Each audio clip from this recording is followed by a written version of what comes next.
혹시 그런 생각 해본 적 있으신가요? 내 전문성을 팔아서 돈을 벌려면 유튜브를 만들어서 올려야 한다는 건 알긴 아는데 근데 그거 진짜 꼭 해야 하나 싶었던 점 말이죠. 그쵸? 뭘 어떻게 만들어야 할지도 잘 모르겠고 익숙하지도 않은 일을 하려니까 막 귀찮고 그렇잖아요. 그리고 효과가 있을지 없을지도 모를 일에 내 귀한 시간이랑 에너지를 갈아 넣기도 싫고 말이죠. 그 마음은 충분히 이해가 갑니다. 저는 21년 동안이나 콘텐츠를 만들어서 올리고 있는데도 각 잡아서 하나 만들려고 하면 정말 딱 똑같은 생각이 들거든요. 이런 일에 익숙하지 않은 여러분 오죽하겠어요. 근데 말이죠. 이 영상으로 저를 처음 보는 여러분은 생판남이니까 제가 지금 이렇게 정중하게 말씀을 드리는 거지, 제 주변에 있는 사업가들이 이런 말을 저한테 한다? 그러면 0.1초도 안 되게 바로 이런 말이 튀어나옵니다. 뭔 소리를 하는 거야. 무조건 해야지. 야, 근데 굶어 죽고 싶으면 하지 마. 안 해도 돼. 안 해도 돼. 하지 마, 하지 마. 이렇게 말을 하거든요. 그래서 오늘 영상을 끝까지 보시면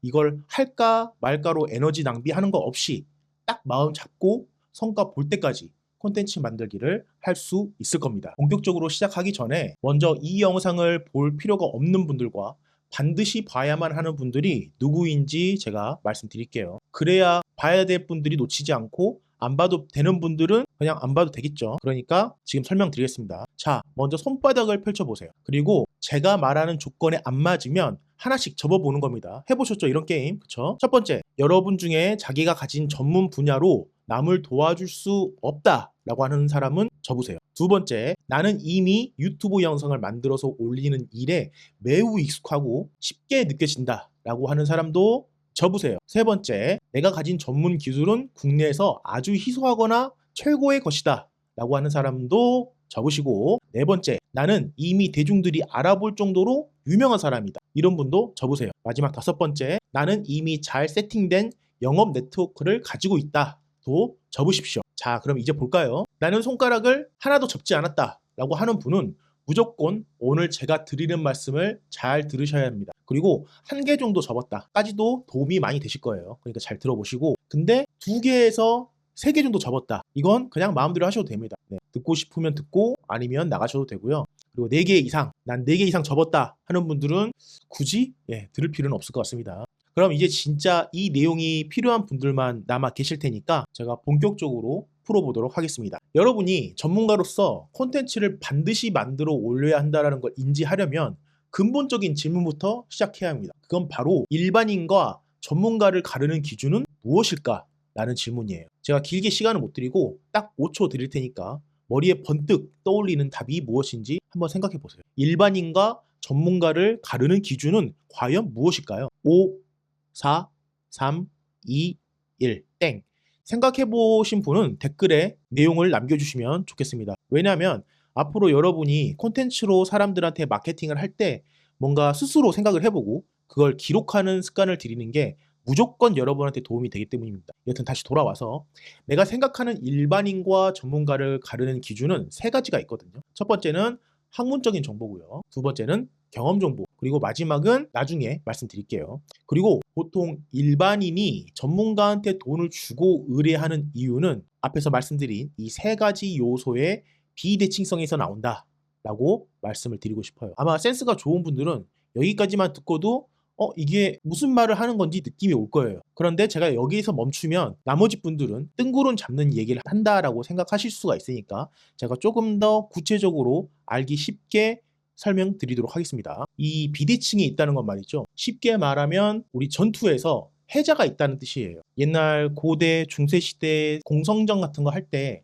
성 주위에 이렇게 물을 채우잖아요. 땅을 파고. 그게 해자인데 적군이 마음대로 넘어오지 못하게 하는 게 해자입니다. 그러니까 비대칭이 있다라는 건 쉽게 말하면 해자가 있다라는 거예요. 그러니까 스타크래프트를 따지자면 테란 종족이 3차 벙커 라인을 설치한 것과 똑같은 겁니다. 이렇게 말이죠. 2007년까지는 전문가들이 돈을 벌기 쉬웠습니다. 왜냐하면 인터넷에 이런 학문적인 일반적인 정보가 없었기 때문인데, 왜냐하면 당시 전문가들은 내가 굳이 그런 걸 알려줘야 돼? 영업 기밀인데? 라는 생각이 팽배했었기 때문이죠. 그때는 신문에 광고를 내거나 TV에 한번 나오면 돈을 긁어 모았죠. 하지만 그 중에는 당연히 인지도가 떨어지는 전문가도 있었을 거 아니에요. 그런 사람들은 어쩔 수 없이 본인이 살아남기 위해서 자기의 권위를 높이기 위해 다양한 활동들을 했는데요. 그 활동 가운데 하나가 인터넷에 학문적인 일반 정보를 올리는 것이었습니다. 물론 당시에는 PC통신의 계보를 이어받아서 카페 베이스로 사람들이 많이 활동을 했었거든요.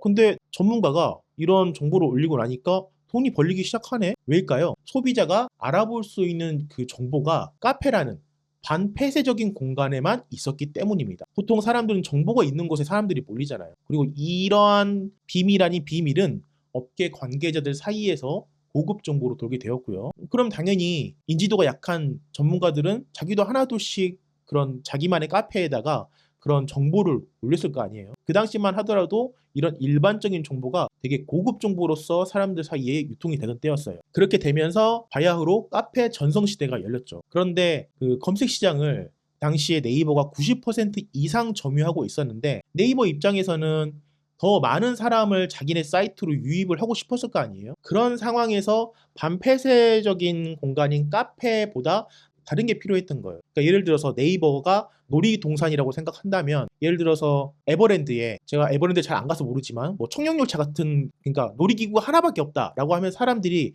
에버랜드에 자주 갈까요? 아니겠죠. 그러니까 에버랜드 입장 그러니까 네이버 입장에서는 사람들이 더 그 우리 공간에 머물면서 재미있게 놀면서 정보를 나눌 수 있는 그런 수단들이 필요한 거예요. 그래서 당시 네이버는 블로그를 아주 적극적으로 밀어주기 시작했습니다. 2007년이면 제가 2005년에 제 개인 일상을 올리기 위해서 네이버 블로그를 개설했었거든요. 그리고 열심히 글도 올렸었고 그때만 해도 제가 블로그를 한다라고 하면 제 주변에 있는 사람들이 그게 뭐냐라고 블로그란 존재 자체를 모를 때였습니다. 그럴 정도였는데 네이버가 이제 전략적으로 더 많은 활성 사용자를 늘리기 위해서 블로그를 팍팍 밀어주게 되면서 이런 반폐쇄적인 공간에서 있던 정보가 공개적인 공간으로 더 확산이 되어갔죠. 그러다가 2007년 6월 29일에 아마 최초의 아이폰이 한국에 출시됐을 거예요. 그러니까 손 안에 컴퓨터가 들어오게 된 거죠. 그리고 2008년경에 기억하실 분도 계시겠지만 페이스북이 SNS의 시대를 열면서 일반 정보들은 그 벽이 완전히 허물어졌어요. 말 그대로 정보가 본물 터지듯이 쏟아졌거든요. 그래서 사람들은 간단한 건 자기가 직접 처리해 보려고 검색을 무조건 해봤고요. 그리고 본인이 알게 된 정보를 페이스북에 적극적으로 공유를 했죠. 하지만 그럼에도 불구하고 사람들은 직접 문제를 해결하지 못하는 경우가 많았습니다. 왜일까요? 경험의 정보가 아직은 비대칭성이 너무 심했기 때문이에요. 그러니까 이게 무슨 말이냐면 사람이 개념은 이해했다 하더라도 내가 그 개념들을 해봤더니 잘 되더라 또는 잘 안 되더라 하는 경험 정보가 머리에 있지 않으면 움직이지 못하거든요. 왜냐하면 아직 위험하다라고 판단하기 때문이에요. 내가 시간을 낭비할 수도 있고 뭐 필요 없는 곳에 돈을 쓸 수도 있고요. 그런 것 때문에 리스크라고 생각하는 거죠. 그런 식의 경험 정보가 아직 제대로 온라인상에 공유도 잘 안 돼 있고 쌓여지도 않았기 때문에 사람들이 섣불리 적용을 못 해본 겁니다. 근데 이건 너무 당연하죠. 왜냐하면 사람들은 잘 안 됐을 때 리스크를 최대한 생각을 해보고 회피하는 본능을 가지고 있기 때문이죠.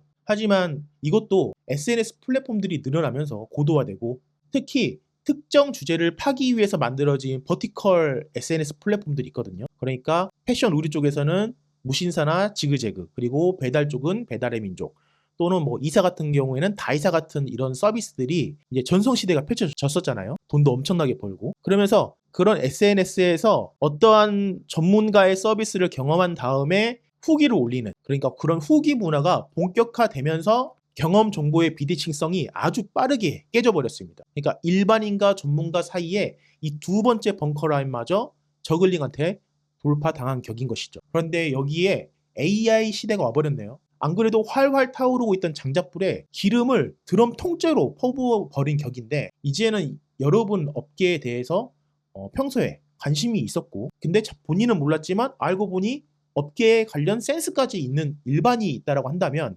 아마 지식적인 면에서는 어쩌면 전문가인 여러분을 압도할 수 있는 사람도 나오게 된 시대인 겁니다. 하지만 그럼에도 불구하고 제가 생각했을 때는 80% 이상의 사람들은 전문가를 필요로 한다고 생각해요.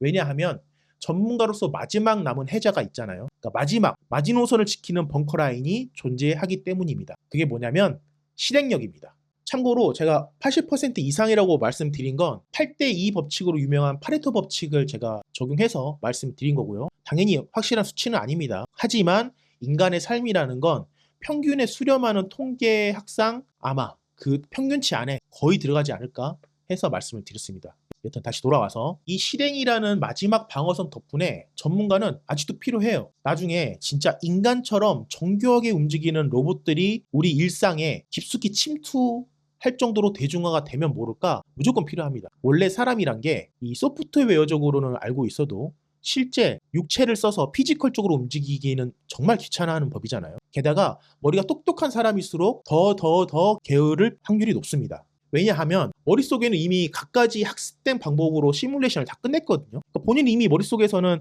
본인의 문제를 해결했어. 그런데 이렇게 머릿속에서만 시뮬레이션이 끝나면 어떤 일이 벌어지냐면요. 왠지 내가 불편했던 상황을 이미 해결해버린 것 같은 착각을 하게 돼요. 그러니까 소위 머릿속에서는 도파민 파티가 이미 진탕 벌어진 상태라는 거죠. 그런데 이렇게 되면 어떻게 되죠? 당연히 만사가 귀찮아지고 내가 실행을 이제 하려고 하면 더 어렵게만 느껴지는 거예요. 그럴 수밖에 없겠죠. 머리에서 이미 도파민 샤워가 끝났는데 또 땀을 흘리라고 하면 땀 흘리고 싶겠어요? 그렇죠? 정말 싫을 거 아니에요. 내가 좋아하는 여자친구나 아니면 아내님이 시키신다면 모를까 시간, 돈, 에너지 갈아 넣어서 현실의 그런 지난한 과정이잖아요. 실행이라는 게. 그걸 거쳐야 한다는 걸 도무지 받아들일 수가 없는 거죠. 아니, 받아들이고 싶지 않은 것에 가까울 겁니다. 그래서 사람들은 전문가를 찾아요. 하지만 그렇다고 해서 무지성으로 그냥 찾지는 않습니다. 왜? 여러분들이 상대해야 되는 사람들은 소비자예요, 소비자. 그것도 현대 마케팅에 쩔대로 쩔어서 이미 학습된 똑똑한 소비자라는 겁니다. 그래서 어차피 돈을 써야 하는 거라면 합리적인 그리고 가심비가 넘치는 소비를 하고 싶어 하는 게 요즘에 고도화된 소비자들의 본성이죠. 솔직히 입장 바꿔 생각해봐도 여러분도 그렇잖아요. 그러니까 자연스럽게 여러분 자체가 상품이 될 수밖에 없다라는 거죠. 실제로 실행하는 사람의 뭐 인격이라든지 삶의 자세 등을 들여다보는 시대가 제가 체감했을 때는 올해부터 본격적으로 시작된 것 같거든요. 이게 무슨 말을 하는 거냐라고 하실 수도 있는데 사람들 반응이 가장 빠른 SNS 플랫폼이 저는 스레드로 알고 있어요. 아니면 트위터였던 X. 근데 그렇게 빠르게 사람들의 날것의 의견이 퍼지는 그런 SNS 공간에서 사람의 인격, 그 다음에 그 사람의 애티튜드가 중요하다라는 그런 의견과 문화적인 것들이 빠르게 퍼지고 있습니다. 그렇다면 AI까지 등장해서 판치는 이 시대에 사람들은 왜 인격과 삶의 자세 같은 그런 비정형적이고 비수치적인 것을 보는 것일까요?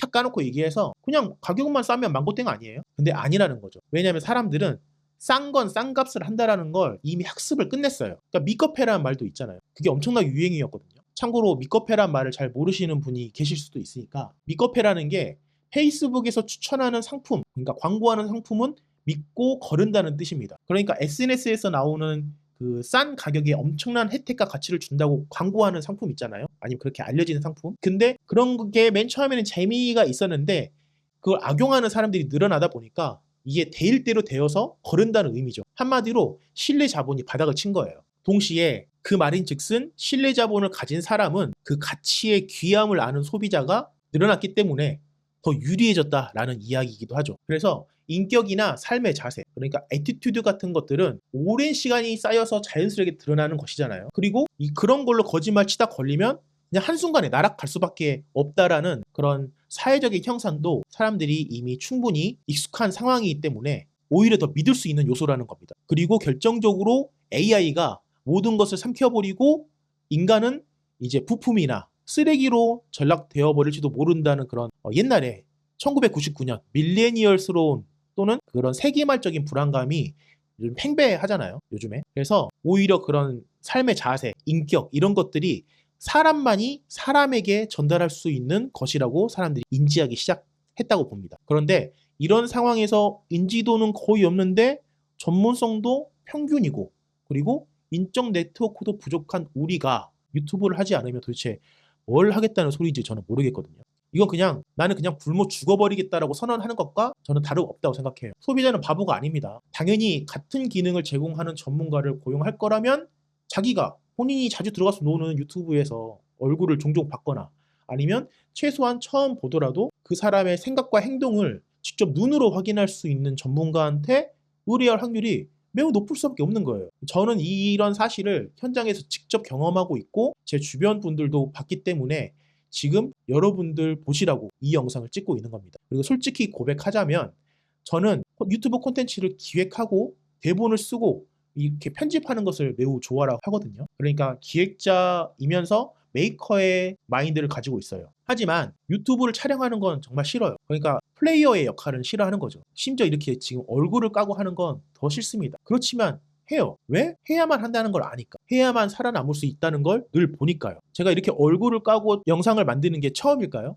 아닙니다. 다른 채널에서 이미 했던 시도입니다. 그리고 또 새로 만든 채널에서는 얼굴을 안 깠어요. 근데 둘 다 돈은 벌었습니다. 많이 벌 때도 있었고 적게 벌 때도 있었고. 하지만 어떤 형태가 되었든 간에 해야만 한다는 걸 저는 압니다. 그러니까 여러분도 하시는 게 좋아요. 전문가라고 한다면. 그래서 아마 여기까지 영상을 보신 분이라면 저의 표정이나 화법 같은 걸로 아마 느꼈을 것 같은데, 보다시피 조금 생각이 깐깐한 편입니다. 행동도 그렇고요. 그런데 그럼에도 불구하고 이런 저의 행동 거지가 마음에 든다면 구독하시고 전체 알람까지 설정을 꼭 하시기 바랍니다. 제가 다음에도 유튜브 콘텐츠를 만드는데 어려움을 겪고 있는 40세 이상의 전문가, 그 중에서도 남자 전문가라면 분명히 큰 도움을 받을 수 있는 영상을 올릴 거거든요. 근데 요즘에는 구독을 한다고 해서 여러분의 피드에 제 영상이 반드시 뜨진 않아요. 옛날하고 알고리즘이 달라져서 말이죠. 그러니까 전체 알람을 반드시 설정해 주시면 좋을 것 같습니다. 그래서 오늘은 첫 번째 영상이라